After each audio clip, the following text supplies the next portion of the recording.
What's up, everyone? This is Johnny from Real Sales Dynamics. As you guys know me, I'm the owner of Pacific United Power. We're in a few states. We're in California, Texas, and Tampa, Florida as well. I'm here with the legend, Sam Taggart.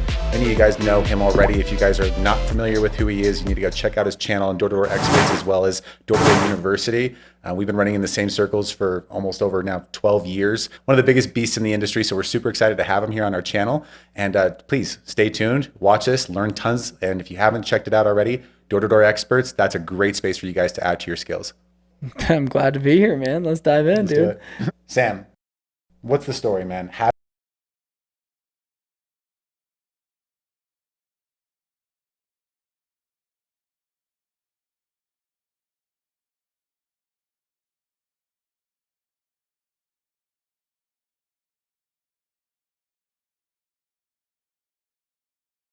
into leading this entire door-to-door brand as a whole? I mean, you've encompassed every element of it. So walk us through that journey going from salesperson to eventually manager to owning your own company. Can you walk through that really quickly and how you got to this point? Yeah, I mean, I was bred in door-to-door. I was like the 11-year-old kid selling magazines. Then I sold painted addresses on the curbs, door-to-door, did some lawn mowing. You know what I mean? Like, I was just a young hustler that was just like always saying, hey, how do I figure out how to make an extra dollar by my mouth, like communication, selling something. Yeah. I mean, I sold beanies crocheted to all my friends in high school. No way. Like, that was like a hustle. And then I graduated high school in 2008 and got into alarm sales in Dallas, Texas, and did that for many years. Got into solar in 2015, and then switched to coaching. And it's kind of by accident. Like, there wasn't an industry called the door-to-door space. Like, there were people that did door-to-door, but there was never like a formalized, this is our industry. Right. It was like this company, that company, them competitive and stealing each other's guys. And I just like, this is wrong. Like, there's got to be some places where people can go for resources. We started a Facebook group called the DDD Tribe, and we started a podcast called the DDD Podcast. And we, ever since, it's been doing it, and it's been 6-7 years now. And it's been like, how do we go set off on this mission to unify, up-level, bring honor and integrity to the door-to-door space? And that's been our mission ever since. And I found it's so fragmented. There's not, like, right now there's a sales boot camp happening. That's why you're out here in Utah. And to have you come speak, it's so cool to watch people that are abundant and willing to just share their tips and tricks. Because like you said earlier to me, it was like rising tide lifts all ships. And that's been like our motto, like, come as a team, learn as a team, leave as a tribe. And we're like, how do we help unify everybody? Yet, even though they're in the streets, they're in a battle. They're like, you know what I mean? Like, that's okay. And I'm okay with putting the gloves back on, but doing it ethically, doing it with class, doing it the right way. Because we see the 5% of bad apples are what makes it really hard for the guys that are trying to do it the right way. Yeah. So I love that you're pushing good, intelligent, integrity sales training. And that's what we've been doing with our online academy, DDD University. It's, solar, roofing, pests, alarms. We have like specific content. It's like, how do we teach people good salesmanship, but also do it the right way? Yeah. Why do you think that's so important, like, as a whole? Because a lot of people are in it just to make a quick buck. And they, like you said, it's that 5% that can ruin the entire apple cart. So what is it that you think is so important for that? Like, why is that important to have this integrity? And what is it that decided to make you really bite off that massive challenge? Because you're right, it's a fragmented industry. My mom always put it like, what's your integrity worth? You know what I mean? Like, you could obviously get away with like, oh, they forgot to charge you with this. Are you the guy that goes back and says, hey, you forgot to charge me? Or you're like, yeah, it's too much to go back to the grocery store. Yeah. And just ever since I was a kid, like, and I noticed in sales, it's so easy to write a gray line and then pass that gray line. Because there is an element of like, when do I drop certain things? When do I say certain things? There's tact to that. I'm not trying to discredit that, but it's, when do I lie to a customer? When do I overpromise to a customer? When do I manipulate, like, in the wrong direction? I push somebody into something that doesn't make sense. Like, that's the kind of stuff where when I get a phone call from a customer that was promised X and I'm like, oh shit, I didn't even know it did that. And I accidentally double bill somebody because I was trained the wrong way. And now I have to deal with it and they're stuck with something for 25 years. I'm like, oh. Or I get my father-in-law that calls me. He's like, hey, my house just caught on fire and your smoke detector didn't call shit. I'm like, wait, one smoke alarm and your whole house isn't going to do what it's supposed to?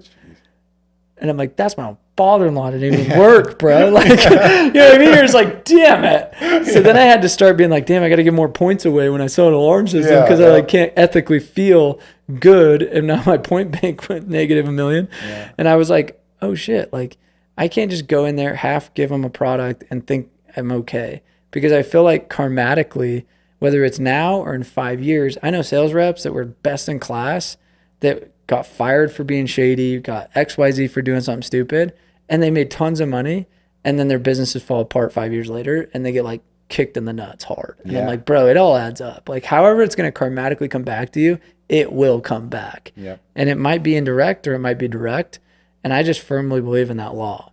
Yeah. It kind of reminds me of a saying I heard once that both God and the devil need good salespeople. Yeah. So, that's a good saying. I've never heard that. That's good. Yeah, because it's really true. And I think that's where like the industry as a whole, sales can get such a negative rap because there are a lot of people that do that. And I think beyond even the karma, there's almost like a physics element to it. It's like if you consistently cut corners and you consistently lie, like that's going to bleed into all areas of your life. Oh, 100%. You know? And it's going to end up in your recruiting process. It's going to end up in everything. It's because it becomes this habit that it just absolutely destroys people in the long run. Tired of your manager just giving you a clipboard and a motivational speech and throwing you to the wolves? We are hiring. Please apply below. We turn ordinary reps into extraordinary ones. I have watched, myself included sometimes, be such a good salesman, you'll sell yourself into a truth that's not a truth. That's so accurate. Like, think about that. It's so You're like accurate, so convinced. Like, I didn't do that. You're like, yeah, you did. You're like, okay, maybe I did. But like, how internally did I not think and see? And you have done such a good job at manipulating your own thoughts because we want to see what we want to see. And we don't want to see the things we don't want to see. That's so true. If we're controlling our brains and we think about like manifestation, we think about focus, we think about like laser beam, like dialed in, intentional, like deliberate elements of our lives, sometimes we want to gray out all the other shit that we don't care about. Yeah. And to encompass the human as a whole. Like I wrote a book called The Self-Experience, and it's all about how do you experience yourself fully and not neglect certain shadow sides and certain elements of you. But like, I love jamming on this because we are such good salespeople. Use it for good. Yeah.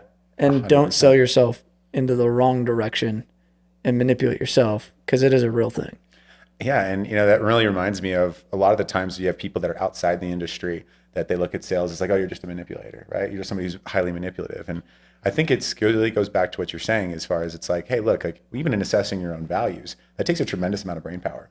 That takes a lot of asking yourself, is what I'm selling correct? Is the idea that I'm sold on correct? And, you know, you can look at it as manipulation, but if you take it through its positive realm, I mean, when you're driving your car, are you manipulating your car by using your steering wheel, or are you taking control? Yes. Right. And so it's if you can get really good with your ethics and learn to take control and it's not a manipulation, it's a firm empathetic understanding of how other people see the world. Because I think you and I can both agree that even reading like your ABCs of closing and a lot of the content you've created, it's not about like the best salespeople, the best in class have the deepest levels of empathy. They can see the world through their prospects' eyes, right? They can see the way that they value the world. They can see their frameworks.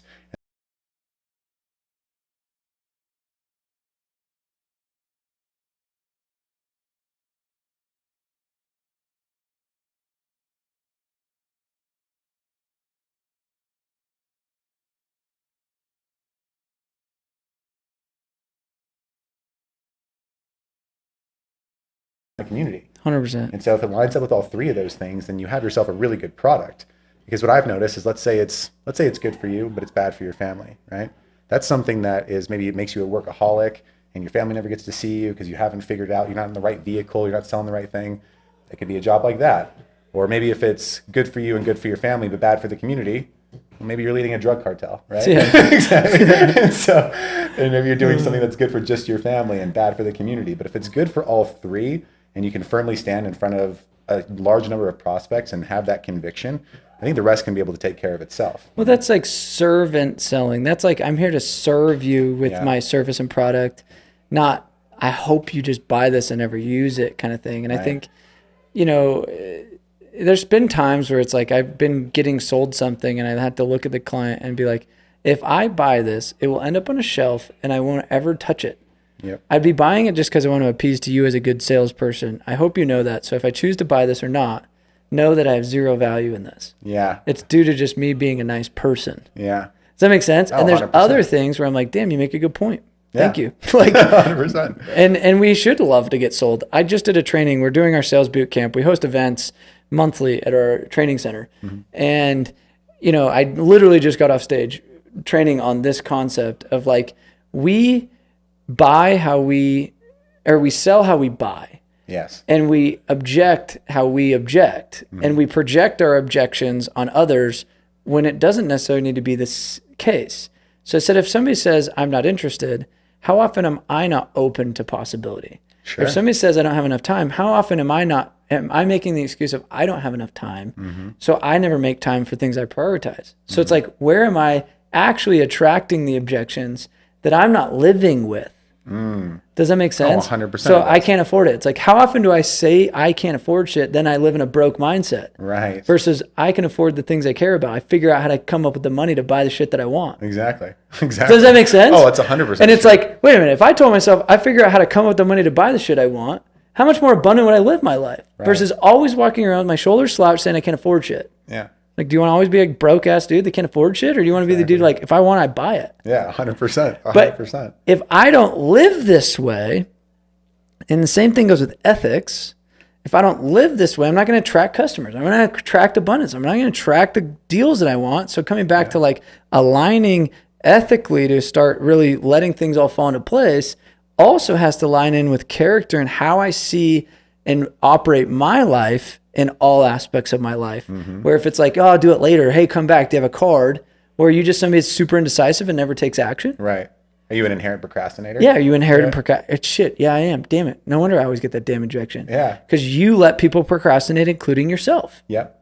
Instead of be Oh like, my gosh, that's so accurate. like That's think such a about that. funny observation. Like Yeah. think about that. That is so spot on. I mean, that is because even when I have reps that go, oh yeah, you know, the guy said he would do it later. You know, oh, we're going to meet up later. I'm just like, you know, what's funny is I notice the same thing about you. You say I'm going to do it later. You say I'm going to go to the gym later. You say I'm going to You go were to the guy that territory always later. procrastinated. Right. So that's why you bought their objection because you have sold yourself on that same objection constantly. You always say that. Yeah, exactly. You live that way. So it you seems attract those logical to you. yes. Yeah, You're like, yeah. oh, yeah, I got to get them off the hook because I do. Right. Whereas if you're a person of urgency, you know, like Yes. myself, I'll tell a customer, look, hey, my time is super tied up right now. I got to be quick with you. I know your time is valuable too. Let's just get this out of your way so you can get on to more important things.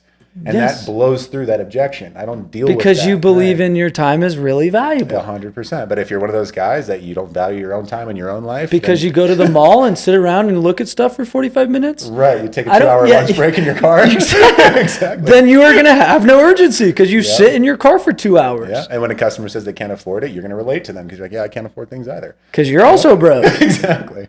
That's such a funny observation. Because like I watch people attract who they are, right? Yeah.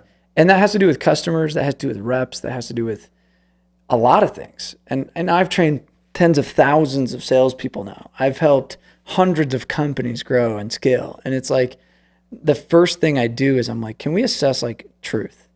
Who are you being as a company, as an identity, in essence, a culture? Like the fact that you guys are like, I'm abundant. We're going to bring a bunch of people to Door-to-Door Con in January. We're going to share. We're going to give our training for free. Like, I believe rising tide lifts all ships. Yep. You know how many times I have people in that chair? They're like, why would I go to Door-to-Door Con? I'm like, bro, this is like, I could read you a text message. I'm calling you out. If you're watching this, good for you. His name's like James something. I don't know who he is.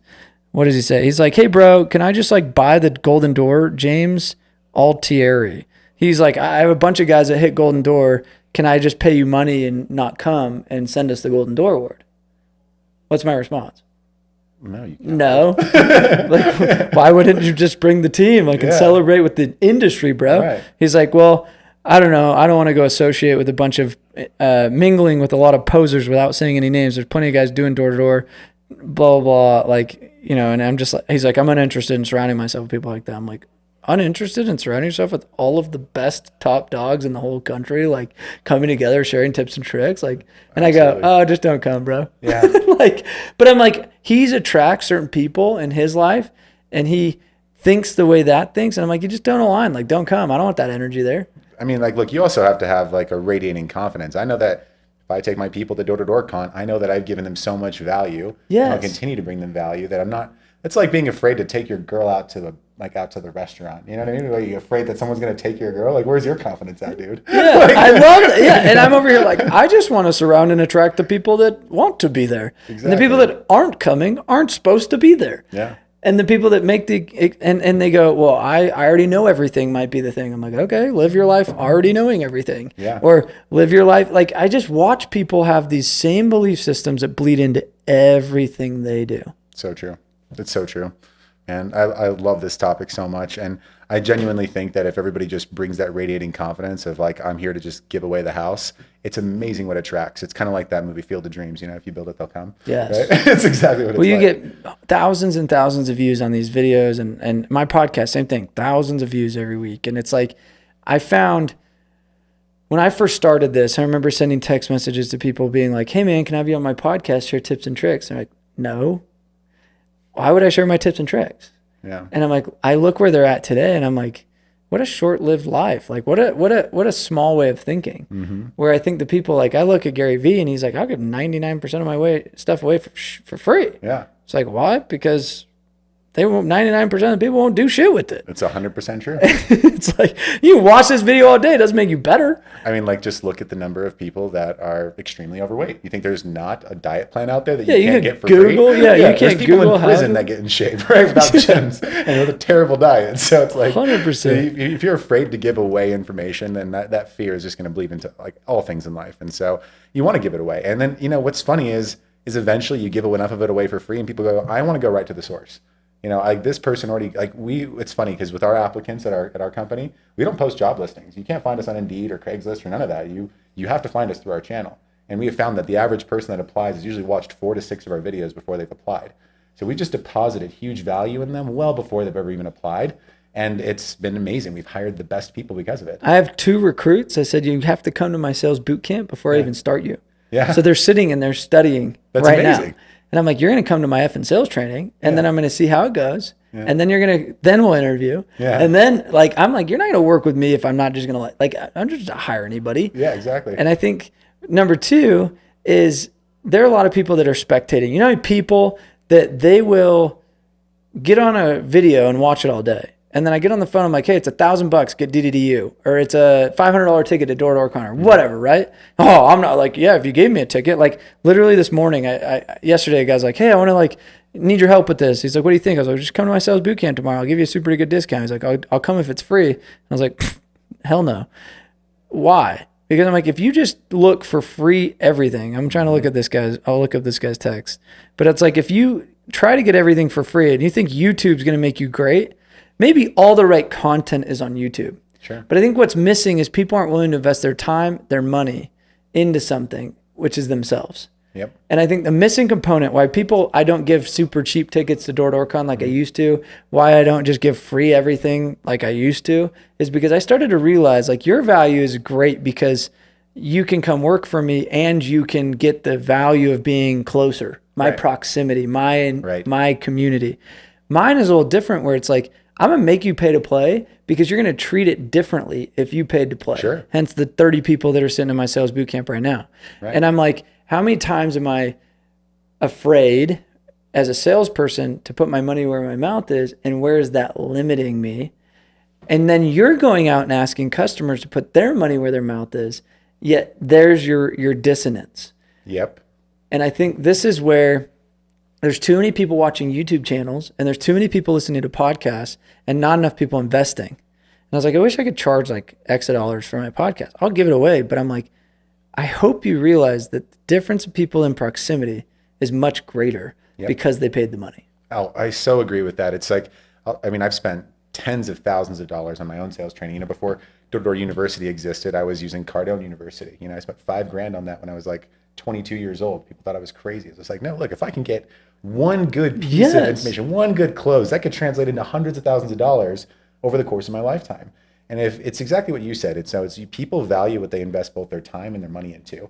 Now, in your case, that's the way you have to make this organization survive. You're not running a solar company of your own where you're making profit off of your reps work. Yeah. Right? You're running a business that it requires you to invest in, and people don't pay attention to things they don't invest in. You know, that's the truth. Like you don't pay attention to the things that you really don't invest in. So if you spend $500 at door-to-door con, I think you're going to make it to every one of those events. Yes. You're going to make it to as many of those things because you're trying to get as much value. You bought yourself a plane ticket, you got yourself a hotel room, you made that investment in yourself. And the truth is, you are going to walk away with 10 times the value of what you paid. Because your subconscious wants to get your return on your investment. Exactly. Like it's like I better at least make my $500 back, let alone the 20 million I could make over the next 100 years. You know what I mean? Like whatever that is. But I'm like, I'm going to do what it takes. Like I spent 30 grand on a 2-day event one time. I spent 30 grand on a 3-day mastermind one time. I spent another, you know what I mean? Like I do the math and I'm like, I spent hundreds of thousands of dollars. And people are like, you spent 30 grand on a 2-day boot camp? And I'm like, yeah, if I could consciously figure out a way to make $100,000 off my 30 grand, where else am I going to go put 30 grand in and a month later get 100 grand out? Yeah, exactly. And they're like, well, how do you know you could do that? Because I bet on myself. Yeah. That's why I'm in 1099. That's why I'm in sales, is that's because I can outcome dictate my own life. And I think where people get stuck is in a W-2 mentality. Oh, yes. Like think about this. They're in a 1099 vehicle, but they're stuck in a W-2 mentality. Yeah. I had a rep. I kid you not. I almost fired him the other day. I was like, bro. He's like, do we get Monday off? Because we were at this event all weekend. You're 1099, bro. Did you just ask me if you got Monday off? Right. Like, you just got 50 leads. You can choose to call them tomorrow or not. Yeah. Do you want to make money or not? Exactly. We were like, oh, Sam's just working us like a dog. I'm like, you could work all day or not all day. You could not show up or show up. At the end of the day, it's your wife you're accountable to and your bank account. Yep. Don't sit here and be like, Sam's a dictator because he didn't let us have Monday off. I'm like, you're a 1099, bro, with a broke W-2 mentality. Yeah. And you know what's so funny about that too is how often people are willing to invest in things outside of themselves before they've even made it. You know, it's like, what's the best investment you could possibly be making from the time that you were 17 or 18 out of high school all the way until you're in your mid 30s at the latest? The best investment. Yeah, Bitcoin, right? Yeah. I'll give it to the stock market, right? Where I have no control over this thing, right? It's like easily, hands down, I think you and I can both agree, the best investment you can possibly be making to yourself in those first 20 years out of school is going to be all in yourself. Buy the books, go to the training seminars, go to the masterminds, and watch how that locus you build yourself as a person. And then when you start to look at outside investments, you know, whether it be real estate or stock market or anything like that, you now have an acumen because you yourself are a solid person. Well, you yourself, you know the asset you've become. Right. Because you can trust yourself to get the return. Right. Like, here's the thing. Can I put 100 grand into real estate? Yes. Why? Because if I lost it all, I know how to go make 100 grand back. Exactly. Does that make sense? 100%. But if I put all of my eggs into like Bitcoin, which most of these young cats did. Yeah. And they're like, I'm going to just like try to get rich quick. And then they lost it all. They're like, shit. And I don't even know how to make money. Yep. Because I, one, don't have the tool, which is me as the asset. Right. And two, I just put it all into something dumb. Yep. And so I'm not saying Bitcoin's dumb. I made a lot of money in Bitcoin. But what I'm getting at is I put the money that I was willing to lose. And I'd already been spending money on me where I'm like, if I lost all of this investment, I'd be fine. Yeah, and I think it also adds one other layer of expertise because it's like if you work in the marketplace and you sell products and you take a lot of time vetting those products, when you go to make an investment on something, whether it be Bitcoin or not, you now have an expertise level that other people don't have.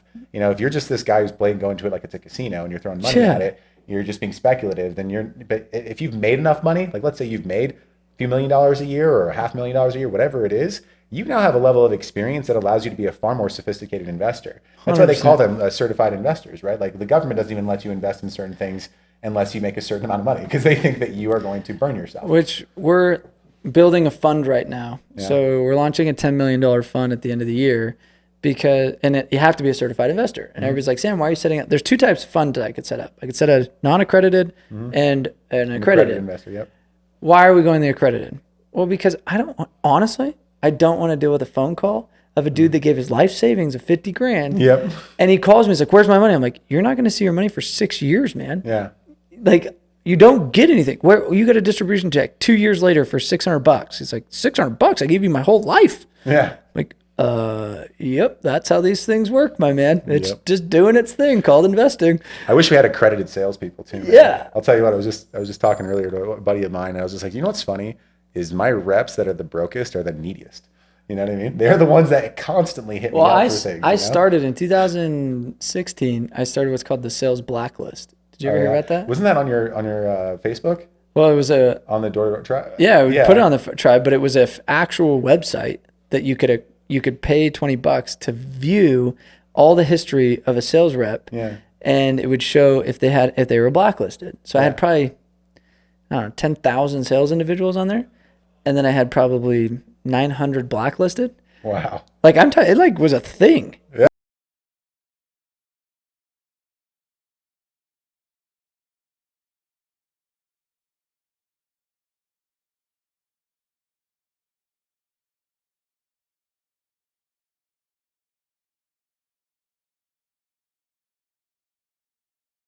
That's awesome.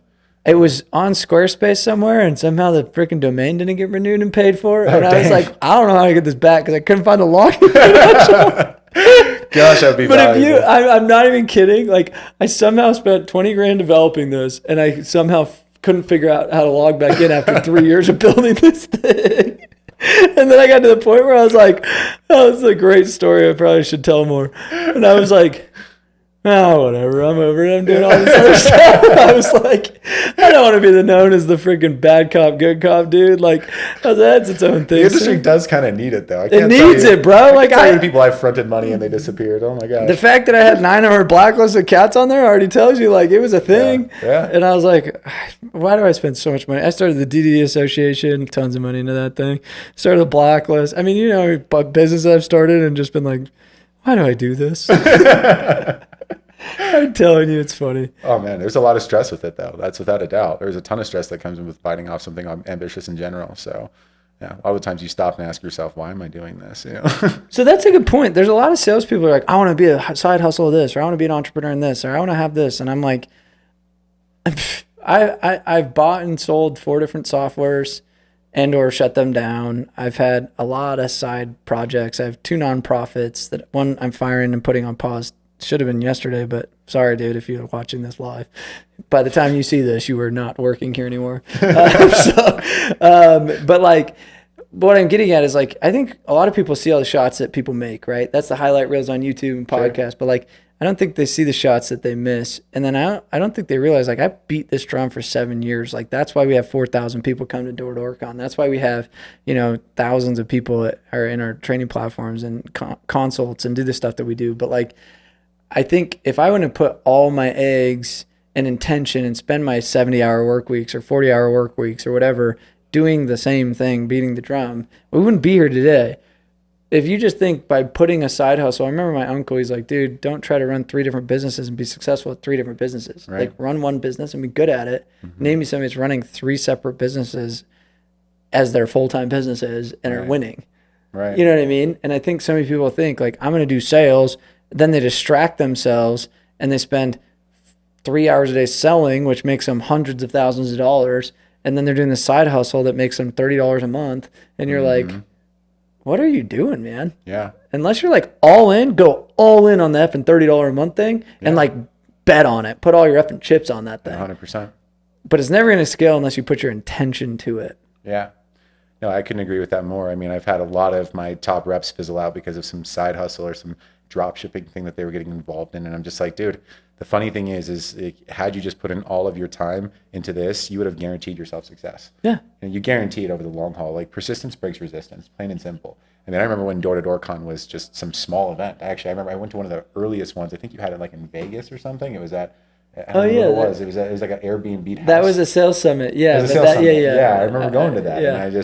And it was actually funny because it was at the time when I was first moving to California and I just started. You'd hit me up, you're like, hey, dude, come, you know, do sales training at different companies. But I was just like, dude, I just got this $1,300 a kilowatt thing. I got to get this explored. Like, I got to work on this. And back when I was getting $250 a kilowatt. Yeah, same here, bro. I started at 200 a kilowatt in Colorado. I was like, damn. Yeah, exactly. That's what I moved from, you know. So, but it's been amazing just to see the evolution. Like when I went to Door to Door Con last year, I was blown away. I was like, this is incredible. This is clearly a result of persistence breaking resistance and just having a constant, like, just going after it and not stopping. And people just really miss that in life. They really forget that. Like, I mean, yeah, think about the top CEOs in the country. What are they running? They run 5 businesses? No. They run one company and they run it hard. You know, they put everything they have into it. And sometimes it busts, you know. But more often than not, it's generally due to a distraction or complacency that kills those large companies. 1,000%. Every single time. And so it's just like not looking at your competitors, wondering what are they doing, and trying to constantly watch them. It's looking ahead and saying, how do I bring something unique? How do I absolutely dominate this space? And how do I put in the hours that nobody else can put in? And if you can do that, it's like, watch how quickly your life transforms. It's unbelievable. 100%. It's unbelievable. Like, I've been watching our own company just blow up in growth. And it was 2 years of just constantly posting videos, barely getting any views. And I got 30 views. Yes, exactly. Like, we got a subscriber. And then in the last year, we've 5x'd our viewership. And so, but that was from door-to-door content today. We've now 5x that. And it's just cool. weird. It's weird. It's like the universe knows that you're putting in the effort and it watches you. It's and nothing, you won't, I love that saying, like, don't complain about the results you got for the work you didn't do. There's a lot of 100%. There's a lot of finger pointing from reps that are like, oh, the 100%. training wasn't that great or the market was tough. It's like, no chance. I had a funny experience that was similar. So I went out and I knocked doors behind you in 2011. I think it was 2011. It was right when I first got in. I graduated in 2011, so it was like that heist that I went out that summer. Wow. And I knocked behind you, and our team was just getting our teeth kicked in Lubbock, Texas. And I'm in this neighborhood, and I'm talking to all these customers. I got assigned this neighborhood. I didn't know this was Sam's neighborhood, everybody. This was Sam's neighborhood months prior to me getting to this, all right? And Sam already was absolute killer. I mean, you were doing like, what, 200-300 sales a summer at that time? I think you were already. That was like your third year in. I think you were doing like 200-300 at the time. And I'm going through this neighborhood in this territory that everybody says this territory sucks. Nobody can get deals in it. And I'm going through and there's orange sign, orange sign, orange sign, orange sign. And I'm talking to all the in-between oranges. And they're like, yeah, we already talked to Sam. He's amazing. We're doing business with him whenever he comes back. and it was just that not finger pointing at everything. I noticed that some of our teams were finger pointing at the market, saying this market's tough, this market's tough. And then I'm like sitting here knocking behind this guy that was just here who cleaned up the entire neighborhood. So it's so much of this goes back to just pure focus, not pointing fingers, and recognizing that it doesn't matter where you are, what market you're in, you're the ultimate forger of your destiny. Dude, every neighborhood I would go into, I love this story because I love people knocking behind me. Yeah. I did 300 in 2011. And it's like, for me, every neighborhood was like, how do I light this up? Like, how do I have a sign in every effing house? Yeah. And like, it was like, I remember in that year, there was a street that I had 9 of 10 homes had an orange sign. Yeah. And I'm like, I've done 9 on this street. There's only 1 that hasn't. I can't find him home. Yeah. And so I kept circling back. And finally at 9:30 at night, I see a light on. I was like, oh, he's there. I run up to him. I was like, bro, where you been, man? He's like, what is this? I'm like, you're the last one. He's like, what do you mean? Let me step in and show you. That was my pitch. And he's like, what is it? I'll step in. Let me show you. Done. 10 of 10. And like my mission, like, I think when you say intentional focus, like my mission wasn't like, how many doors can I knock? How many people can I get through? Mine was like, I'm gonna sell everybody. Like, I'm like, and that wasn't every house or every street, but like I had this intention of like, if you're a qualified buyer, I'm effing selling you. Yeah. And I think too often people get into this zombie mode of like going through the motions or on repeat. And it's like or one and done mentality, or, you know what I mean? I see these kind of complacent attributes and I'm like, guys, we're our own worst enemy half the time because we're not being intentional. We're not playing full out. We're not taking every door, every opportunity, every, situation as like, how do I optimize this? Like, I'm like, hey, you're in town. Cool. Let's come over to the studio. Hey, train. Like, I'm going to milk Johnny for what he's worth, bro. Like, hey, here, I'm get my money's worth. Whatever. I'm just messing. But like, I'm like, how do I make this fun? Like, how do I like say, hey, come hang out in the studio. Like, let's like treat you. But like, I'm a maximizer. I'm gonna maximize everything I do. Whether I'm in the gym, I'm gonna maximize this workout. If I'm in a conversation, I'm gonna maximize half time, like multitasking 3 other things simultaneously. I'm like, every minute of my day, I'm like, how do I freaking milk this shit? Yeah. If I'm meditating, I'm off. Yeah. You know what I mean? Like, I am maximizing my meditation for what it's meant. Yeah. So anyway, that's just like success hack right there. 100%. I mean, it was funny. I'd been driving all day and I had to go to the bathroom. So I pulled over to a hotel. I was like, dude, I got to go to the bathroom. Stomach's killing me. Just had a big breakfast. And like, I got to grab my iPad because I need to give my reps onboarding tools while I'm in the bathroom. and people look at you funny. I was talking to the deck company while pissing and trying to mute my phone every time I had to talk. I was like, you could hear my pee, guaranteed. She's like, what was that credit card number? I'm like, 599. She's like, wait, what was it? I'm like, I'm just taking a piss. I'm like, Well, yeah, that's what we're doing. I don't want to have to Yeah. just maximize my piss while I'm on the phone. Why not? I mean, honestly, it makes it so much more fun too when you're really pushing the limits. Like I've had entire cul-de-sacs where I went and sold solar to all the cul-de-sac, like everybody except one person on the street. Then came back later, did add-ons to all of them. The same, like I literally sold, I think it was 6 houses on one cul-de-sac, and then I ended up coming back and selling an additional 4 6 months later, doing add-ons to all their homes.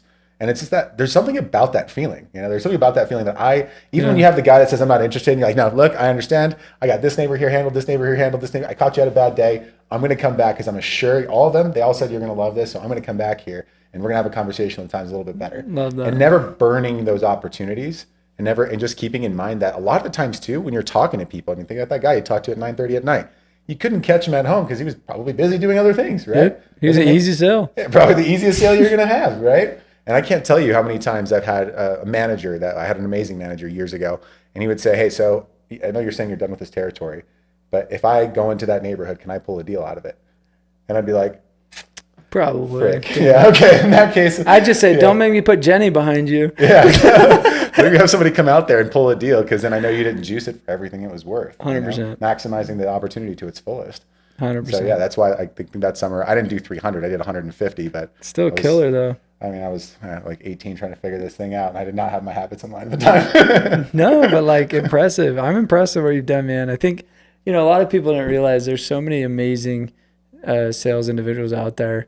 And for me, it's like who and how and who do I resonate with, and what nugget can I take? Like you said, is there one little nugget at Door Con? Is there one little nugget from this video? Is there one little thing I can do to get 1% better?